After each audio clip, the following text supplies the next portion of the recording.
교사담 에듀토크 이번엔 유현정과 엄문영 교수가 또다시 나왔습니다. 오늘은 이제 학생들을 보면서 요새 제가 최근에 느끼고 있고 저희 학교에서도 대토론회 할 때 이번 주제로 삼았던 게 학생들의 인성 교육이었어요. 저희가 생각했을 때 인성 부분 중에서도 그 친구들 간의 관계를 다루는 능력이 코로나 이전에 비하면 현저하게 떨어졌다라고 생각이 좀 들고 있거든요. 그래서 그런 얘기를 좀 나눠볼까 합니다. 네. 제가 이제 작년에 그렇죠.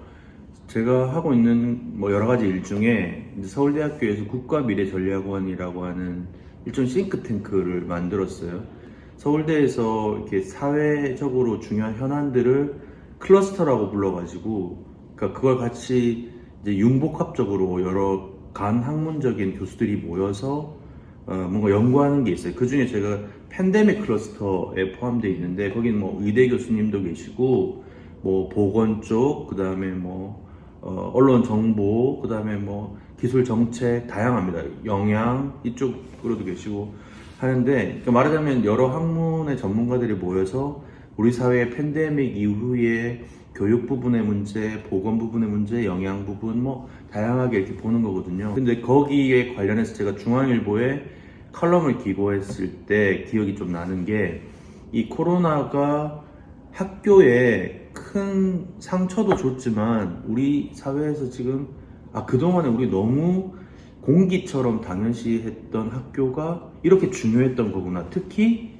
애들의 사회적 관계 형성에 그 시기에 배워야 되는 서로 사회적 관계를 통한 교감, 이해 이런 것들이 쏙 날아간 거예요. 요건 이제 우리 애들 자주 언급하지만 제가 그걸 지금 느끼고 있습니다. 학부모로도 느끼고 있고 교육학자로도 느끼고 어떻게 있고. 느껴지세요? 어색해하는 거죠. 어떤 일단 걸 어색해요? 당면하게 보이는 건 우리 애들이 학교 차원에서 이제 마스크를 좀 벗고 애들 사이에 왜 사람이 얼굴을 보고 마주보고 눈을 마주치고 같이 식사도 하고 이렇게 하면서 얘기하고 뭐 의견을 조금 다투기도 하고 하면서 크는 건데, 일단 애들이 마스크를 벗는 걸 너무 어색해합니다. 지금이요?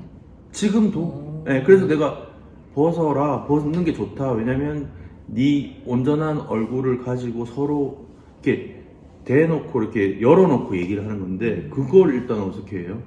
그러면 시작이 이제 어떻게 해야 돼? 꼬인다고 해야 되나? 열기가 상당히 힘든 거예요. 그러니까 나를 계속 감추는 데 익숙한 거예요. 그렇죠. 네. 그리고 점점 더 온라인을 통해서 약간 익명성이 보장되기도 하고, 그러면서 이게 현실 세계에서 사람과 커뮤니케이션 하는 거랑 이 온라인 상황에서 커뮤니케이션 하는 게 약간 혼돈도 있고, 이게 온라인이 더 편하기도 하고. 그렇죠. 어. 저는 이 학교에서 교사로 있으면서 사춘기 시기의 애들을 만나게 되잖아요. 저는 이제 그렇죠. 중학교, 고등학교 왔다 갔다 하다 보면 질풍노도. 그렇죠. 네. 근데 그때 애들의 특성이 어떤 게 사실 느껴지냐면 부모님의 영향보다 친구들의 영향이 더 큰 애들이거든요. 그렇습니다. 그러니까 똑같이 너 이 옷 별로야 이러면 엄마가 이 옷 별로야 라고 하면 엄마 뭐 몰라 약간 이러는데 친구가 너 이 옷 별로야 이러면 버려요. 버려. 이거 버려야 돼. 버리는 옷이 버리지 말고 될 저기 옷 우체통 있거든. 걷어내야 돼. 알겠지? 그럴 정도로 애들은 친구 관계가 너무 이제 친구의 한마디 한마디가 너무 그렇죠. 크니까요. 네. 근데 이제 그 시기에 친구들하고의 교류가 너무 없었던 거예요. 제가 지금 고2, 고3 애들을 가르치고 있는데 얘네들은 지금 중학생 때 코로나를 겪었던 애들이거든요. 근데 그때 제가 알기로는 그 당시에 중학교는 아마 코로나 첫 해는 3주에 한 번 학교를 나가고 2주 동안은 원격 수업을 했을 거예요. 그리고 그 다음 해에는 격주로 왔다 갔다 하는 거죠.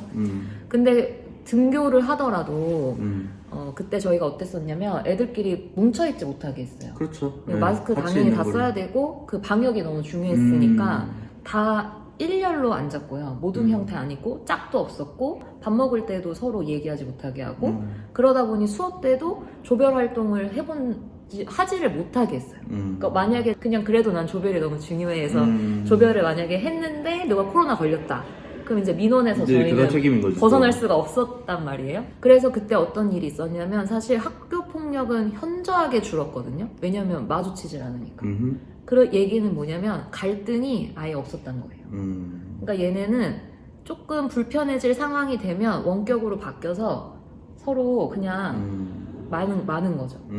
그러니까 제가 싫거나 아니면 제가 나를 싫어하거나 하는 것들에 대해서 터놓고 대화해볼 기회도 없었고, 그러니까 싸워볼 기회 자체가 아예 없었던 거예요.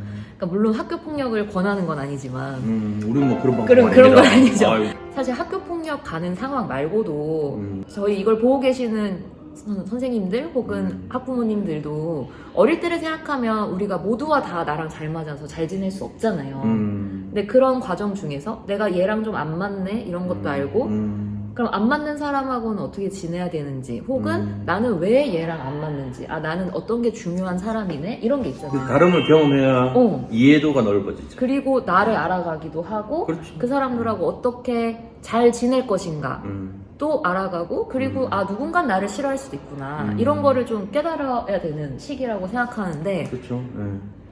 요새 애들은 그게 없어서 그럴까요? 누군가 나를 싫어하는 거를 견디지를 못해요. 그거는 진짜 문제인데 학부모님들도 너무 소중한 우리 금쪽이라서 안 돼, 하지마, 넌 못해, 하면 안 돼 이런 얘기보다는 계속 뭐 갖고 싶어? 뭐 해줄까? 뭐 이렇게 되다 보니까 집안에서부터 너무 자기가 원하는 거를 쏙쏙 들어주는 그런 환경 속에서 컸고, 그걸 그러면은 그렇다 하더라도 그건 인정해요. 저도 애들 키우다 보면 우리 애들 먹고 싶은 거, 우리 애들 갖고 싶은 거 다 해주고 싶거든요. 제가 여력이 되는 한. 그게 저도 마음이 편하고 자식한테 도리를 다한 것 같은데, 그렇다 하더라도 학교에 가면 단체 생활이잖아요. 그래서 내가 좀 양보하거나 기다리거나 이해하거나 또 오해가 생길 수도 있단 말이에요. 그걸 풀어나가거나 이런 걸 통해서 배우게 되고 하는데, 지금은 그런 어떤 경험의 기회가 너무 없어서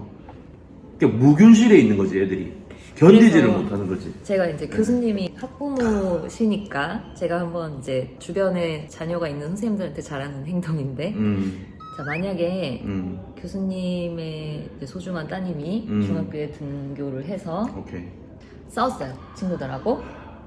큰일 났네. 네, 친구들하고 이제 싸웠어요. 싸우고 화해는 했어. 근데 그 친구들이 화해는 했지만 묘하게 이제 안 어울려주는 기분이 드는 거예요. 왕따를 시키는 거예요, 우리 딸을? 왕따는 아닌데 따돌리는 거야? 그런 느낌이 드는 거지, 얘는. 누가 느껴? 우리 딸이? 네, 느끼고 있는 거지. 내가 화해는 했지만 같은 공간하게 있기가 너무 힘들어. 그러면 보통 요새 애들이 어떠냐면 증상으로 나타나거든요. 배가 너무 아프고, 학교에 가면 배가 받아서 너무 아프고, 머리가 너무 아프고. 그냥 그렇죠.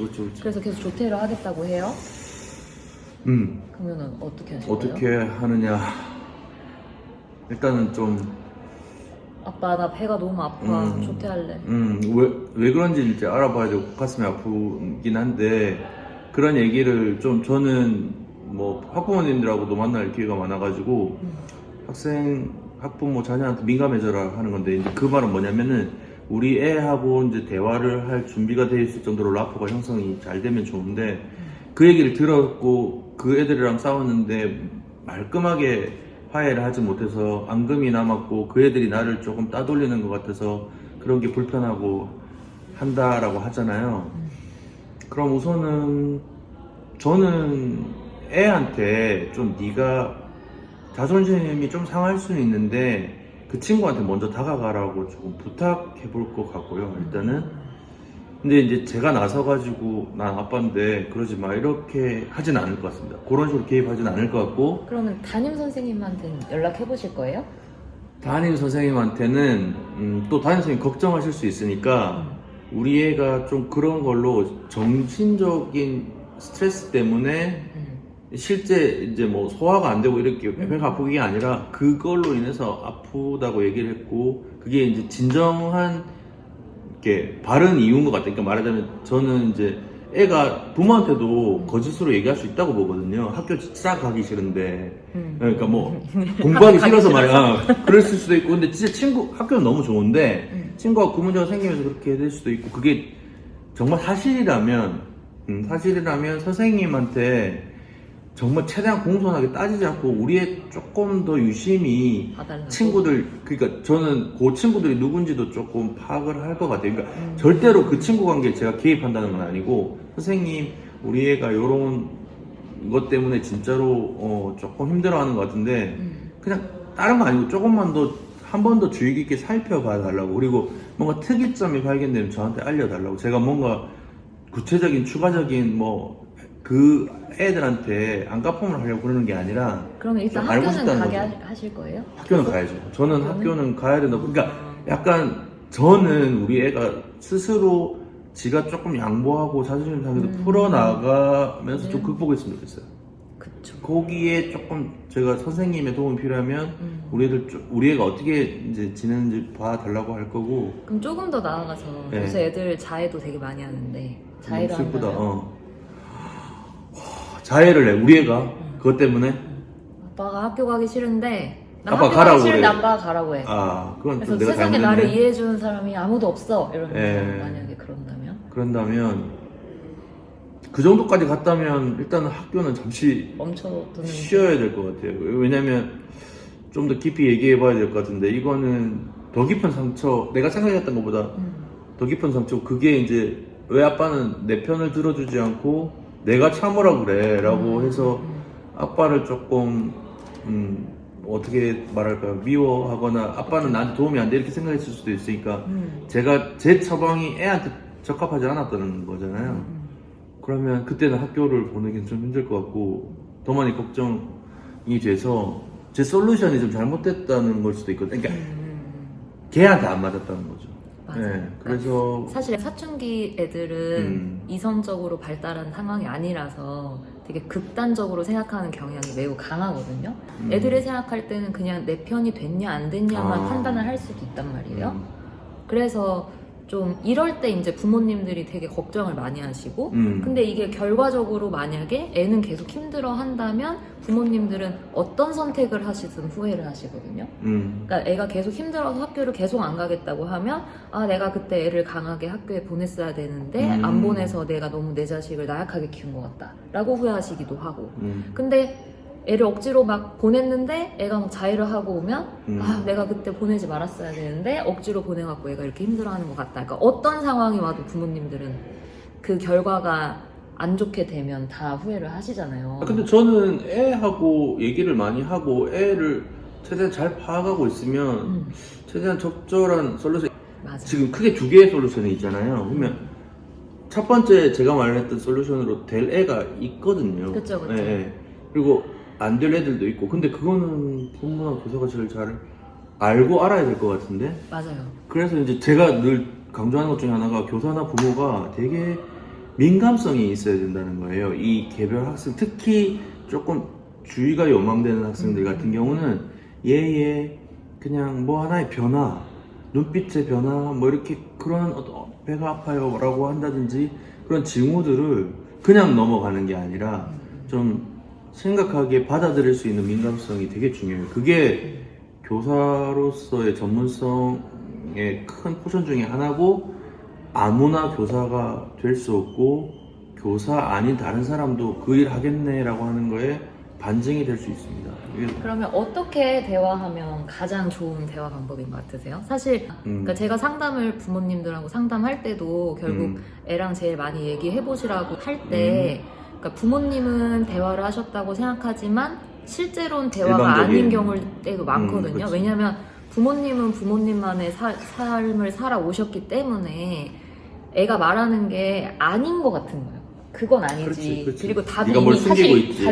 사실 답이 부모님들 안에 답이 있는 거예요. 그러니까 애가 만약에 싸워서 들었을 때도 내 자식이 잘못했네라고 말할 수도 있는 거잖아요. 그렇죠. 근데 애한테 야 네가 잘못했네 이러면은 네. 애가 이제 대화했다고 생각하지 않게 되는 거죠. 아, 당연하고 그렇고 저는 제가 이제 부모로서 연구자로서 뭐 통합된 관점에서 얘기를 하자면 그럼 어떻게? 진짜 눈높이가 필요하다는 건데 제가 생각할 때는 기본적으로 교사들 있잖아요. 그러니까 어떤 선입견을 아동한테 가지면 절대로 안 된다는 거예요. 그리고 자기의 관점이라고 하는 거는 이렇게 어른으로서 가지는 어떤 고정관념에 내가 쌓여있진 않은지를 계속 점검해야 되는데, 학부모도 마찬가지예요. 그래서 아니잖아, 너 학교 가기 싫어서 그런 거잖아, 공부하기 싫어서 지금 이러는 거잖아.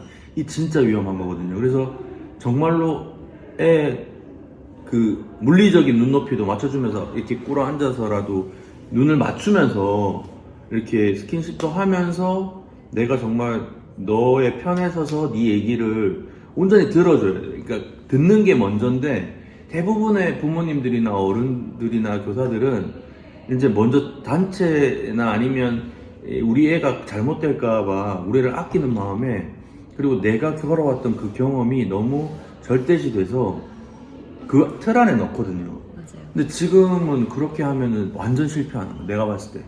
그러니까 제일 중요한 거는 그 편에 서서 진짜 내가 고 11살짜리면 11살짜리 애가 된 느낌으로 얘기를 해주고 이해를 해주고 엄마한테 만약에 아빠한테 거짓으로 학교 가기 싫다 그러면 또 그게 이유가 있거든요. 그렇지. 네, 그런 걸 발견해야 될 것 같아요. 그러면 사실 이제 어떤 방식으로 교사가 혹은 부모님이 대화로서는 이렇게 만약에 한다 하는 게 이제 우리 애들의 마음을 사실 좀 어느 정도 들어주는 그런 거잖아요. 근데 저는 그 마음을 들어주는 이유가 사실 그 스스로가 그런 정서적인 힘이 생긴다고 생각해서 들어주는 거거든요. 근데 이제 그거는 개별적으로 해야 되는 일이라고 친다면 학교 차원에서 이런 갈등 상황을 잘 다루지 못하는 친구들을 위해서 뭔가 교육적으로 해줄 수 있는 방안이 있다면 어떤 게 있어야 좋을까요? 이게 막 교육적인 방안 뭐 이렇게 뚜렷한 솔루션 얘기하니까 막 떠오르는 건 없습니다만 사실 이제 코로나 시국에서 발달의 이제 뭐 정도, 순서 이렇게 단계가 있다라고 하면 그 2년이 쏙 날아갔다고 보시면 돼요. 그래서 고등학교 1학년이지만 중학교 때 경험해야 될 그런 어떤 여러 가지 치고받고 하든지 아니면은 여러 가지 관계를 통해서 경험했었어야 되는 그런 것들이 이제 고등학교 돼서 이제 딱 경험한단 말이에요. 그래서 고등학교 선생님들은 얘네들이 중학교에서 그 2년이 싹 날아갔기 때문에 이해하고 기다려주고 조금 얘들을 고1이 아니라 중학교 수준일 수도 있다라고 하는 그런 전제가 있어야 되고 그건 부모님도 마찬가지고요. 저도 사실 우리 입장에서 애들 키울 때 보면 왜 이거 못하지? 이거 너무 당연하게 할 수 있는 건데 하는데 애들은 그게 힘들 수 있단 말이에요. 근데 제 경험에 제가 이제 와이프가 유아교육을 한다고 했잖아요. 근데 저보다 훨씬 더 유아교육계에 계신 분들이 평균적으로 되게 기다려주고 수용적이고 그들 편에서 이해를 해주더라고요. 그래서 굉장히 그런 참을성이 좀 교육자는 있어야 되고 부모들은 꼭 있어야 된다 이런 생각이 들고 그래서 또 제가 이제 공부하는 사람이기 때문에 떠오르는 게 왜 메슬로우의 욕구의 기술 이런 거 있잖아요. 애들이 학교에서 힘들어하면 그 욕구가 충족이 안 됐기 때문에 힘들 수 있는데 얘가 생존의 위협을 겪든지 관계에서 누구 아이의 피해가 있든지 아니면 사회적으로 조금 애들 사이에 존중을 못 받는지 이런 여러 가지 요인에 의해서 그 현상이 나타나는 거예요. 배 아파. 그러니까 현상을 잘 볼 수 있는 눈을 가지려면 교사들이 조금 저는 오늘도 사실 학부모들한테 특강을 하고 왔지만 부모님들한테 1번 교육학을 좀 배우시라. 교육에 대한 어떤 관점이 필요하시다. 이런 얘기를 했는데 그런 부분에 있어서도 좀 처방이 될 수 있을 것 같고 아까 한참 또 선생님이 우리 뭐 예정은 안 했지만 이렇게 질문들을 하셔가지고 정신에 팔려서 그런지 일단 그게 좀 생각이 나고요.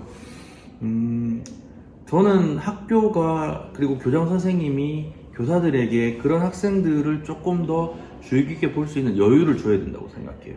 그러니까 어떻게 여유를 줄까요 하면 조금 더 생각을 해봐야 되는데 일단은 교사들이 너무 업무에 치이거나 일들에 이렇게 휘말리면 그런 애들 볼 새가 있겠어요. 그러니까 학생들을 조금 온전히 민감하게 볼 수 있도록 배려해 주시고 그런 게 중요하다라고 얘기해 주시고 교장이 배려 말고 교장 선생님이 직접 상담하는 건 어때요? 교장 선생님이 직접 상담하는 거 도움이 될까요?